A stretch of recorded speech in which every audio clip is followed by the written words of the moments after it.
Vamos a cumplir todos los compromisos. No les voy a fallar.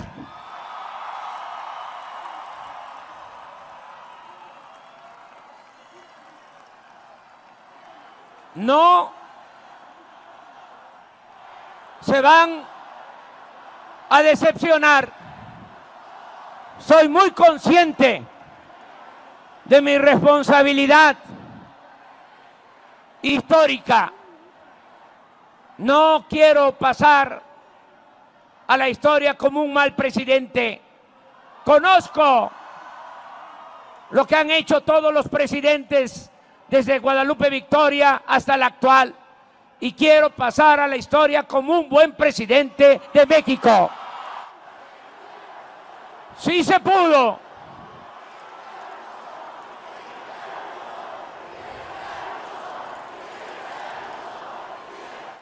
Que hace 6 años el pueblo de México decidió llevar a cabo un cambio verdadero, iniciar una transformación en la vida pública de nuestro país, lo que conocemos como la Cuarta Transformación, recordando que la primera transformación fue el movimiento de independencia nacional, la segunda transformación fue el movimiento de reforma, al mismo tiempo que se luchó contra la intervención francesa y se logró la segunda independencia de México. Y la tercera transformación fue la Revolución Mexicana de 1910. Ahora a nosotros nos tocó llevar a cabo este movimiento de transformación que fue impulsado por millones de mexicanos desde hace varios años. Algunos ya se nos adelantaron, pero contribuyeron mucho. Es un movimiento que se hizo desde abajo y entre todas y todos. Y hace 6 años, después de fraudes y de varios intentos, se logró el triunfo del movimiento de transformación y llegamos a la presidencia de la República. El día de hoy estamos muy contentos porque además hace pues un mes se volvió a triunfar, se ratificó el apoyo del pueblo para que continúe la transformación, porque en 6 años, como es mucho el atraso, mucho el rezago que nos dejó el modelo llamado neoliberal, mejor conocido por nosotros como neoporfirista, modelo en donde solo importaban las minorías y se le dio la espalda al pueblo de México.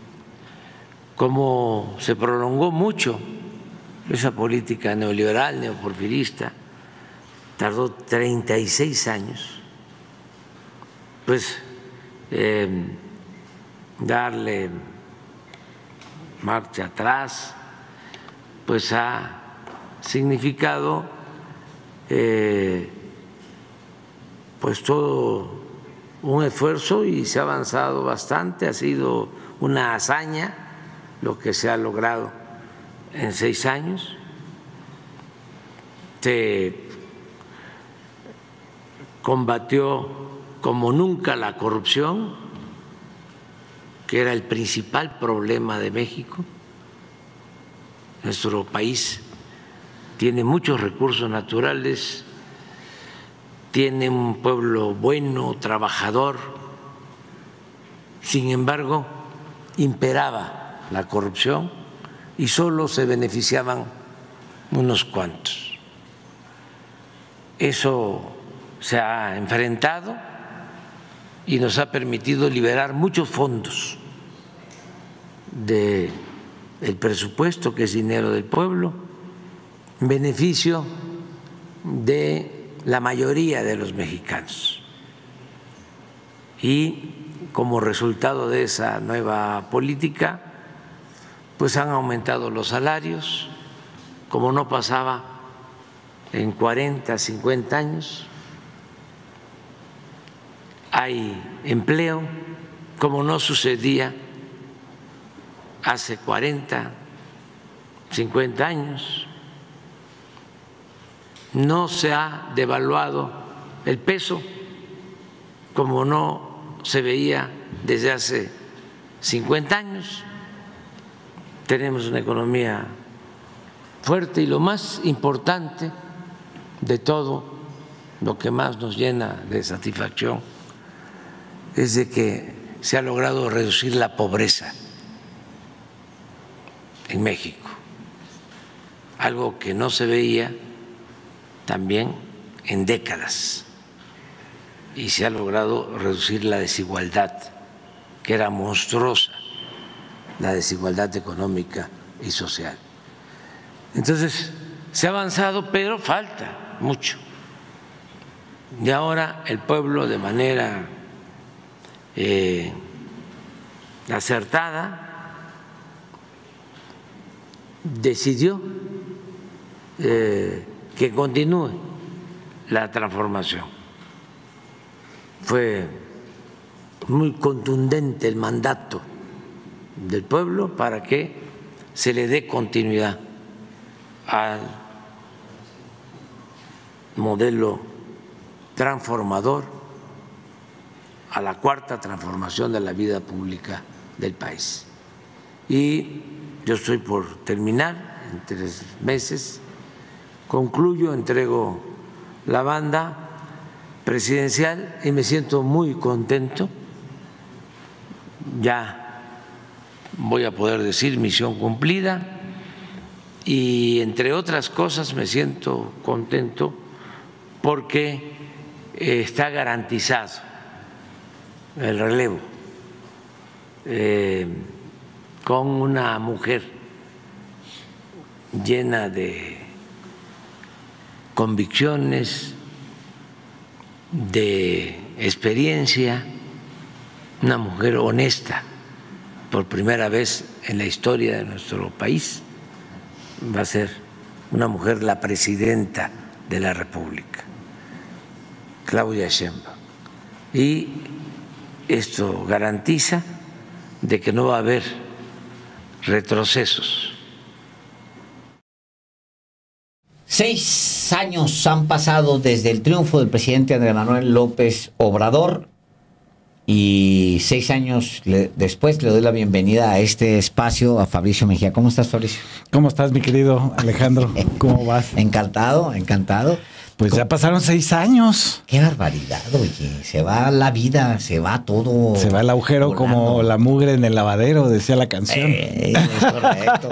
Oye, pues yo siento, fíjate, 6 años después, lo siento más contento ahorita al presidente López Obrador que hace 6 años. Cuando tú ves los videos de hace 6 años, se ve más bien ocupado y preocupado, ¿no? Porque pues hay todo un reto por delante. Y ahorita, pues, presume quién llegó a la presidencia, habla del tema de la pobreza, de... Sí, pues hay resultados ya, claro, ¿no? Hay resultados. Sí, yo venía pensando justo en eso. Bueno, primero el luto que vamos a tener muchísimos millones de mexicanos cuando ya no esté, cuando las mañaneras sean otras, y cambiarán, pues, y lo extrañaremos en ese sentido, ¿no? Todo esto que hizo de las mañaneras que fue realmente muy notable y que creo que muchas de las cosas que logró Andrés Manuel fueron ya en el reflejo con la gente, ¿no? Él tenía un plan, pero luego empezaron a suceder otras cosas. Me estaba acordando del principio, digamos, porque yo estaba pensando que podemos dividir el sexenio en la parte de la contención de la pobreza, que es el principio, el combate a la corrupción, que era lo que él había articulado como el eje principal de su campaña. Es decir, lo que hizo fue muy interesante y muy hábil. Fue ubicar todas las luchas que había en la República, irlas entroncando con el tema de la corrupción. Y entonces, pues si estaban privatizando el agua en Puebla y en Veracruz, bueno, pues es que Fox nombró al del Leche Lala en Conagua y la Bonafont tiene tratos con el PAN, y etcétera. Y así fue, digamos, las minas de cielo abierto, el salario mínimo, todo lo que sucedía en el país hace 6 años, lo fue entroncando con el tema de la corrupción. Y cuando él llega, entonces, de lo que trata es de, pues, primero mostrar, digamos, cuál es el combate a la corrupción y, por otro lado, contener la pobreza. Entonces vienen los programas sociales y viene este asunto del huachicol, que realmente, como él lo ha platicado y como lo ha platicado el director de Pemex, fue una cosa de la que se dieron cuenta y que no sabían que existía, a menos no a esos niveles industriales, ¿no? Y entonces cuando dicen, es que a las 6 de la tarde baja la presión de los ductos de Pemex, entonces se encuentran que es un robadero. Y entonces él encabeza una lucha contra el huachicol, que es el punto más alto de la aprobación de López Obrador, porque llama a la gente a ayudar, ¿no? A que aguanten vara y hagan las filas, etcétera. Y la gente hace las filas incluso pensando en la patria, en ayudar, ¿no? Y entonces despierta una cosa que te digo que a lo mejor no la tenía él calculada, pero es como ya la vuelta de lo que le responde la gente, ¿no? Y entonces creo que ese es un primer momento. Y después empieza el momento, por supuesto, atravesado por la pandemia y la guerra con Ucrania. En Ucrania empieza el otro momento, que es el de la infraestructura, ¿no? Que es el otro pie del obradorismo en el gobierno. Y ahorita ya puede, digamos, decir a 6 años, bueno, sí tengo avances en lucha contra la pobreza, contención de la pobreza, reducción de la desigualdad. Le cobré los impuestos a un montón de gente, a Walmart, a muchas empresas grandes, excepto a Salinas Pliego. Y sí le cobró. Bueno, el otro no pague. El otro no paga, ¿no? Ya es otra cosa. Que es una locura, pero bueno, luego si quieres hablamos de eso. Y digamos que ya tiene el AIFA este otro aeropuerto que no estaba calculado, el de Tulum, el transísmico, el Tren Maya, que se ha inaugurado por partes, hará, supongo, una inauguración grande al final. Con todo lo que significaron estas construcciones, porque cada una tuvo su peculiaridad en la opinión pública, ¿no? Sí. El AIFA fue como una exaltación del orgullo de lo que podemos hacer los mexicanos, que se puede hacer sin corrupción, sin endeudar, etcétera. Y todo este episodio de la señora de las Tlayudas fue como muy significativo sobre eso. ¿De quién es este logro, no? Pues desde la gente, ¿no? Y por otra parte, todo lo de que ahí compartimos tú y yo, Alejandro, nuestro gusto por una cosa colateral al Tren Maya, que fue todo lo de los descubrimientos arqueológicos, sí. Que es fascinante, sí. Y que tuvo como toda esa vertiente histórica de recuperación del pasado maya, que estaba, pues, ya deja olvidado, pues si estábamos que había que aprender inglés y computación, ¿no? Y entonces hubo ahí todo un rescate. Me parece que esos son los 6 años de Andrés Manuel, junto con, digamos, todas como dirían, el estilo personal de gobernar de Andrés Manuel, un gabinete donde hubo personajes realmente infaltables como Raquel Buenrostro, López-Gatell, Elvira Concheiro, Meyer, el que reconstruye cosas baratísimo. Hubo ahí una cantidad de nuevos cuadros, sobre todo mujeres, que nos mostraron que podía haber Luis Alcalde, Marx Arriaga, muchísimos otros personajes que venían de distintas luchas, venían de distintos lados, pero que al final te dan un panorama de que sí había gente con la que podías gobernar y podías gobernar eficazmente y sin corrupción, que fue un hallazgo para muchas generaciones que habíamos vivido gobiernos que al final se sabía que te habían transado, que se habían robado los superávits petroleros o los impuestos, que habían condonado impuestos, etcétera, y que al final no entregaban más que bardas en lugar de refinerías, ¿no?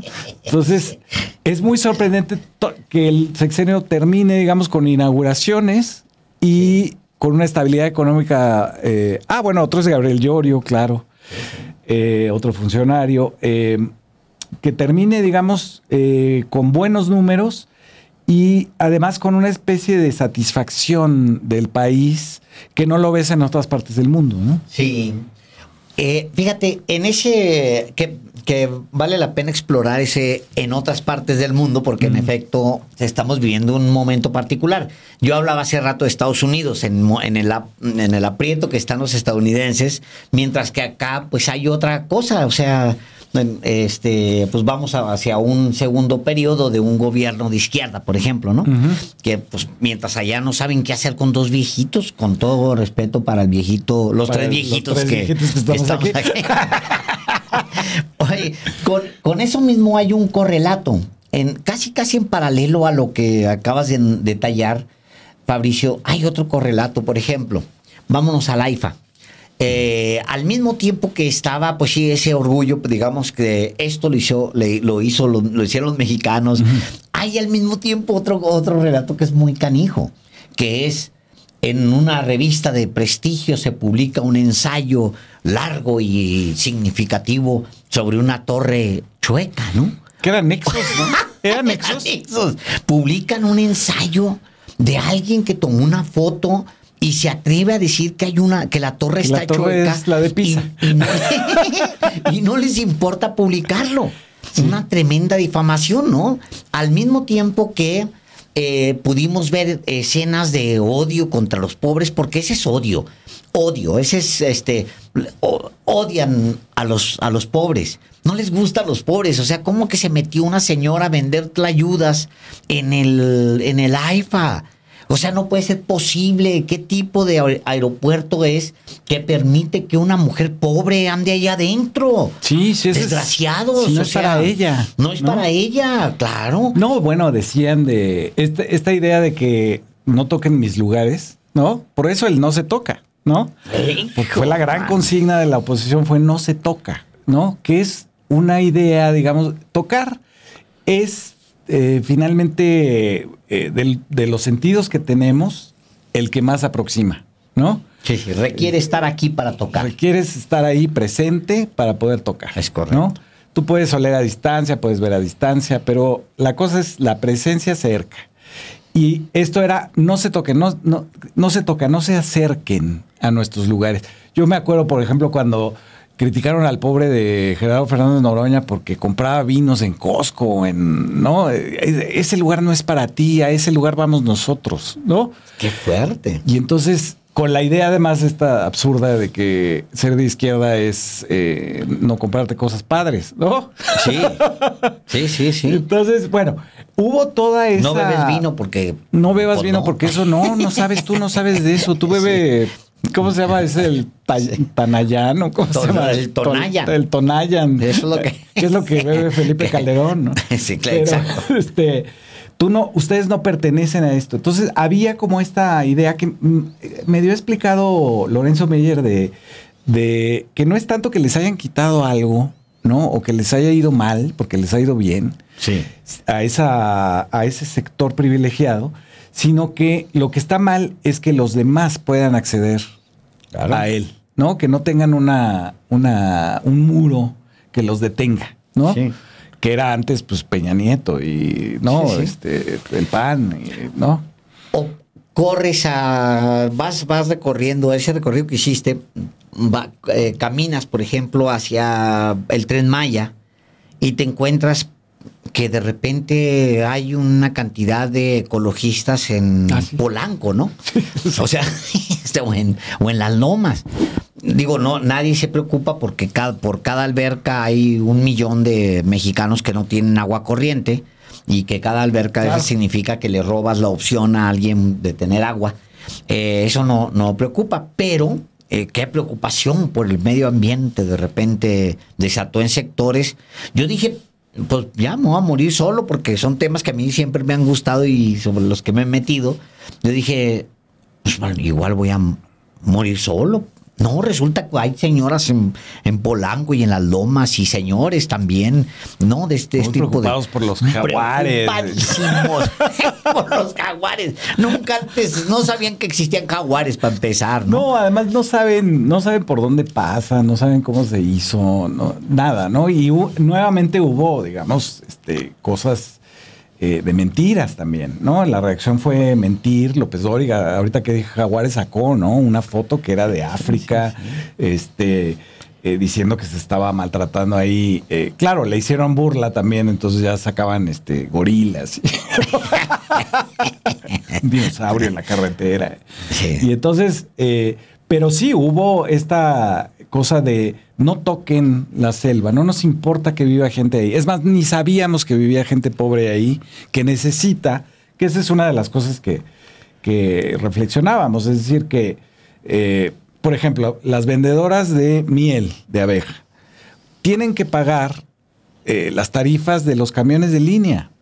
Con el Tren Maya van a abatir sus costos, ya no van a gastar en eso, van a abatir sus costos, pueden ir por toda la península vendiendo la miel, y ahí tienes todo, tienes ecología, que son las vendedoras artesanales, tienes un acto de justicia social, de reconocimiento de estas mujeres, y finalmente tienes un transporte que sirve de carga, que sirve para pasajeros, ¿no? Y que sirve para exportar, porque se conecta con el interoceánico, y que está ligado, digamos, al Golfo y a toda la costa de los Estados Unidos. Entonces, ahí es donde, por eso la oposición siempre tuvo que mentir, ¿no? Todo durante estos 6 años, porque era lo que les gustaría que saliera mal, ¿no? Era, ¿qué podemos inventar? La señora de las tlayudas se metió y entonces ahora van a vender tlayudas y va a haber una exposición de metates y de, ¿no? Molcajetes en el AIFA, ¿no? Sí. Entonces, eso tratando, digamos, de exaltar el clasismo o el raciclasismo o el racismo clasista de un sector que, al final de cuentas, Alejandro, demostró ser bien poquita gente. Es decir, sí, los 17 millones de votos para Xóchitl son de esos, sí, son 17 millones, pero contra los 36 millones que están de acuerdo con el otro, que establecieron además un consenso tan grande geográfico, de clase social, de ingreso, de escolaridad, de género, de todo tipo, un consenso amplio en el país que eliminó. Ya hace mucho que no hablan de polarización, pues ya no se puede. No con esos números, con los números que vimos. Con los números que vimos, no, y con las historias que ustedes sacaron acá en Sin Embargo de los ricos votando por Claudia Sheinbaum, ¿no? Sí. Además de los pobres. Bueno, hay una... Yo siempre digo que hay una especie como de... Sí hay una lucha de clases, pero hay más bien... No es desde cierto sector que vota ahora a izquierda, sino de un núcleo. Es un núcleo, sí. Es un núcleo que sí ve al otro con menosprecio y que le aplica, como en una lucha de clases, pues su odio. Racismo, clasismo, todas esas expresiones, pues al final son lucha de clases, pero no como la lucha de clases tradicional que no es Marx, sino es una lucha de clases que viene de arriba hacia abajo. Sí. O sea, que está volteando a ver al otro para hacerlo a un lado. Sí, y que además tiene la asociación, digamos, que se hizo durante los gobiernos panistas entre pobreza y delincuencia, por ejemplo, resultaba realmente preocupante que por el aspecto y por el color de piel ya pensaras que pudiera ser un delincuente y si veías un güerito no, o bien vestido, y la asociación que se hizo de la pobreza con el contagio, ¿no? Es decir, que no se nos acerquen, ¿no? Porque nos contagian su pobreza. La posibilidad de ser pobres, de bajar, como decía un autor, decía, el pueblo es ese lugar donde la clase media dice, no caigamos. Por favor, que nunca caigamos en pueblo. Es un abismo, ¿no? Sí, abismo. Y entonces tienen esa idea del pueblo, que fue una de las palabras que López Obrador en estos 6 años legitimó con toda razón, que estaba prohibida en el neoliberalismo. Estaba prohibido hablar de pueblos, estaba prohibido hablar de clases sociales, de lucha de clases. Correcto. Eso era marxismo, ¿no? Y eso era Marta Harnecker y la despreciaban. Era Hugo Chávez y lo despreciaban. Pero en realidad esta idea que tienen del pueblo como un no lugar, ¿no? Es el abismo al que hay que evitar caer, del pueblo que solo puede participar políticamente si está engañado, ¿no? Que no puede tener una conciencia propia, que no tiene una cultura propia, ¿no? De todo tipo, además en arte, en gastronomía, en lenguaje, ¿no? Etcétera, sino que más bien es ese lugar de lo inamovible, de una tradición ahí dormida que no queremos ni voltear a ver. Y eso era la herencia del neoliberalismo. Entonces, la derecha sale con esta bandera de la sociedad civil que no es el pueblo, ¿no? Son los que de veras merecen la democracia. Son los que sí saben votar, son los que sí saben cosas, ¿no? Y entonces, en ese sentido, bueno, pues fue la derrota de ese pensamiento lo que sucedió el 2 de junio. La derrota del individualismo, porque además, pues esa es la doctrina, ¿no? La doctrina es no lo comunitario, olvídense de que entre todos podemos hacer algo, más bien es qué puedes hacer tú por ti, ni siquiera por otro. Sí, ¿no? Cuando no se pone ni siquiera a pensar que nuestra subjetividad, nuestra identidad como individuos depende de los otros. En realidad es una especie de negociación con los otros, todo lo que te gusta, todo lo que... Cuando tú dices que yo soy así, bueno, eres por los demás, ¿no? Entonces, bueno, ni por ahí se sostendría el individualismo, pero sí, fíjate que es interesantísimo cómo en México hay, digamos, una tradición comunitaria y una tradición de luchas constantes, permanentes, casi necias, ¿no? De muchos sectores. Discurso de López Obrador en estos 6 años sobre el pueblo, sobre la democracia plebeya, sobre lo popular, etcétera, tuvo un recibimiento acogedor, digamos. Ahí estaba todavía las fuerzas de lo que se llama el pueblo. Y entonces, bueno, en ese sentido creo que estos 6 años son la victoria precisamente de eso, porque finalmente López Obrador no es, que también ahí la oposición se equivocó, no es una persona que haya inventado todo esto, sino es al revés. Es un montón de gente, ya vimos que son 36 millones por lo menos, que creó a López Obrador, precisamente para llevar al país a una transformación que no fuera el neoliberalismo, ¿no? Sí, sí. Bueno, pues ese es digamos que para algunos es, a lo mejor podría no haber hecho el Tren Maya, pero el alcance que tuvo el discurso, el alcance que tuvo el entregarle a la gente una idea de quién somos, quién es, ¿no? Eso a lo mejor sería un logro ya suficiente porque la gente sabe en qué está parada, ideológicamente qué quiere. Exacto. Sí, claro. Y eso es muy poderoso, ¿no? Claro, es muy poderoso. Y además, él siempre tuvo, digamos, el bono, digamos, de que era incorruptible y que decía la verdad. Entonces, la gente le cree, ¿no? No tiene vuelta de hoja porque pues ahí está toda una biografía que lo sustenta, que lo justifica y que lo hace creíble, mientras que del otro lado, pues sí, ¿en quién ibas a creer? No, mucha gente no sabía quién era Claudio X González hasta ahora, ¿no? Es correcto. Ni el padre siquiera. Ni siquiera el padre. Que ¿no? tiene más años. Eran estos que eran como el viejito. O sea, eran estos que se movían. Pobre viejito. Sí.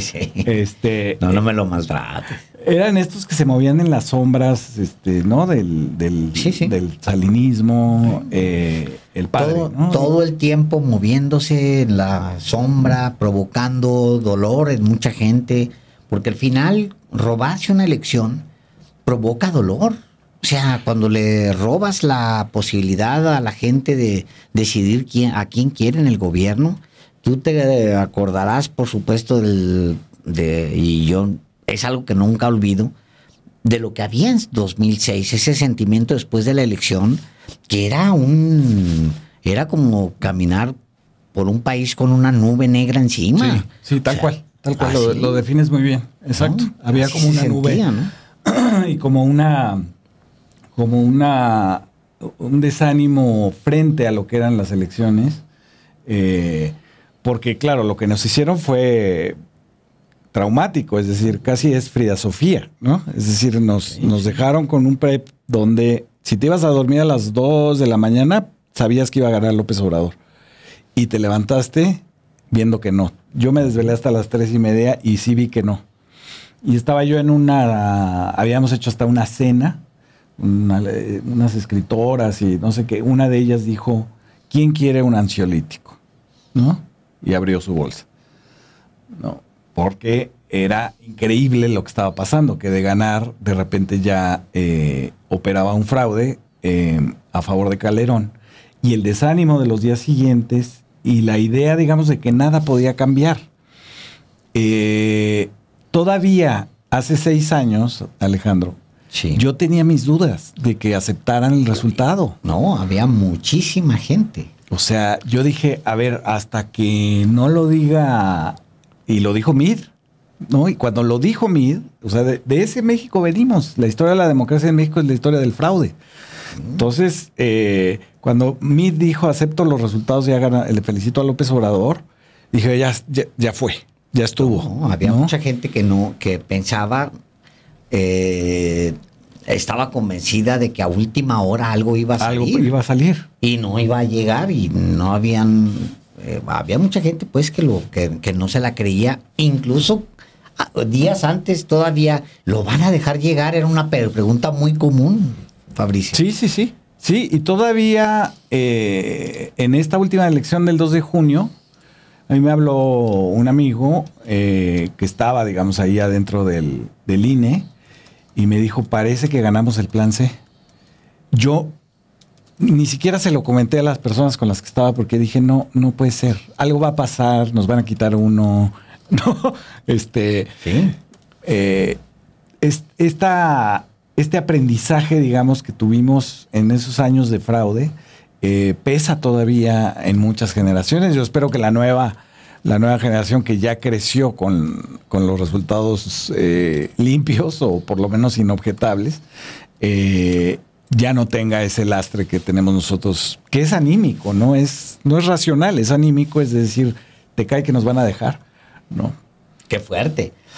Bueno, quien también celebra el día de hoy estos 6 años, los 6 años de la primera victoria de la izquierda, es quien gana la segunda elección por parte de la izquierda, Claudia Sheinbaum. Vamos a escuchar lo que dijo hoy por la mañana después del presidente López Obrador.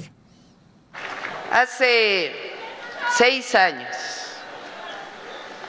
sabíamos que el pueblo de México había despertado. Lo sentíamos en todo nuestro país. Teníamos la duda de si una vez más iba a haber un fraude, porque habíamos vivido el fraude del 88, el fraude del 2006, el fraude del 2012, Y cuando esa noche tuvieron que reconocer por la fuerza del movimiento y del pueblo el triunfo de Andrés Manuel López Obrador, ha sido uno de los momentos más felices, no del movimiento, sino del pueblo de México.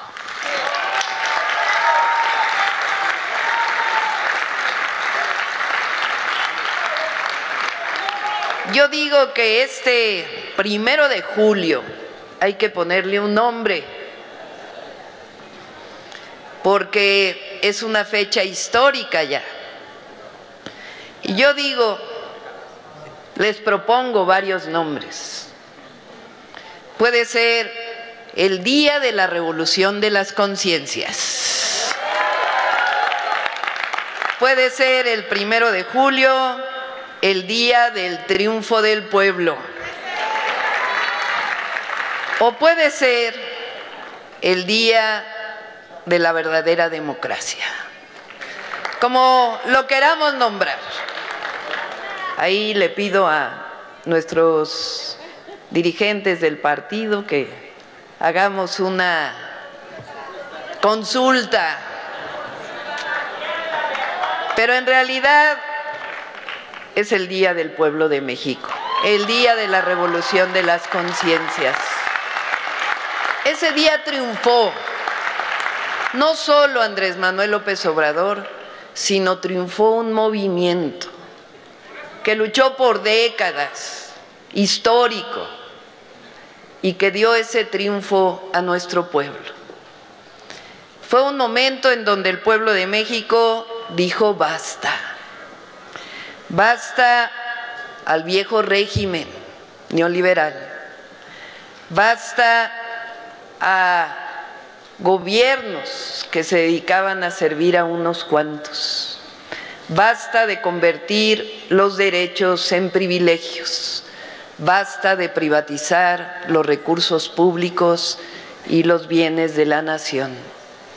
Dijo el pueblo de México basta y comenzó a escribir una nueva historia con un gran dirigente, el mejor presidente de México, Andrés Manuel López Obrador.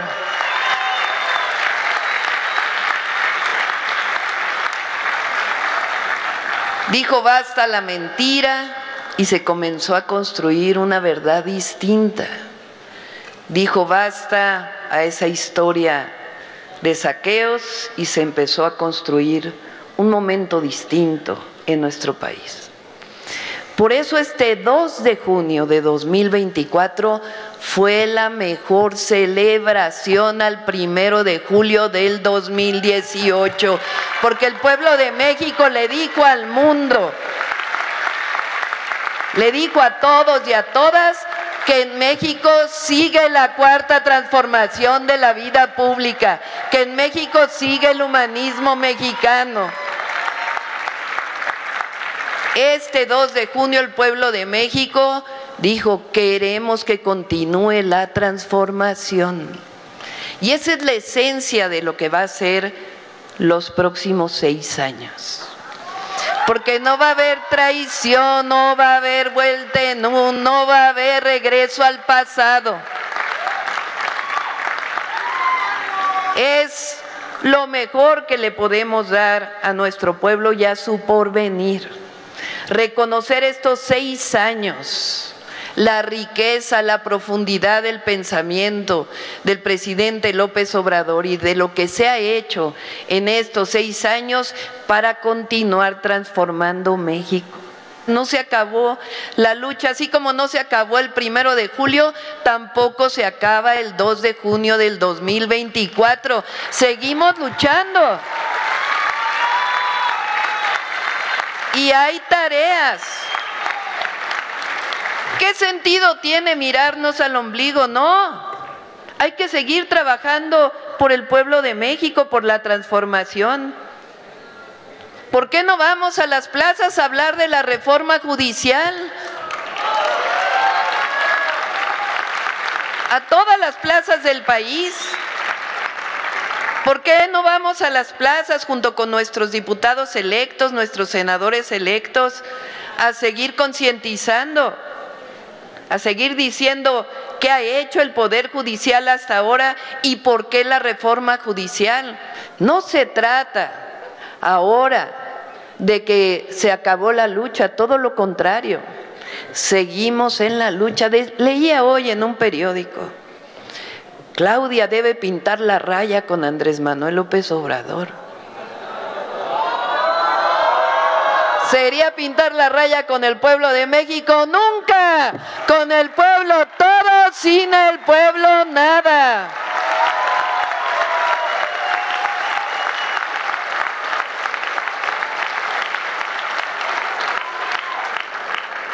Fíjense cómo celebró el presidente el 1 de julio del 2024, recordando el 1 de julio del 2018, con este fondo de pensiones para los trabajadores y trabajadoras. Que recupere las pensiones de los maestros, que recupere las pensiones de las maestras, de los trabajadores, que se eche para atrás todas aquellas reformas que minimizaron los derechos de los trabajadores y trabajadoras. Por eso, somos uno, compañeros, somos una. Y de aquí en adelante vamos a guardar el legado del presidente Andrés Manuel López Obrador. Todavía tiene él casi 3 meses para seguir trabajando. Les comparto lo emocionante que es caminar con él estos fines de semana en esta transición histórica. No solamente todo lo que se ha hecho, lo que se muestra y la continuidad de mucho del trabajo, sino la posibilidad de seguir conversando lo que ha significado la historia de nuestro movimiento.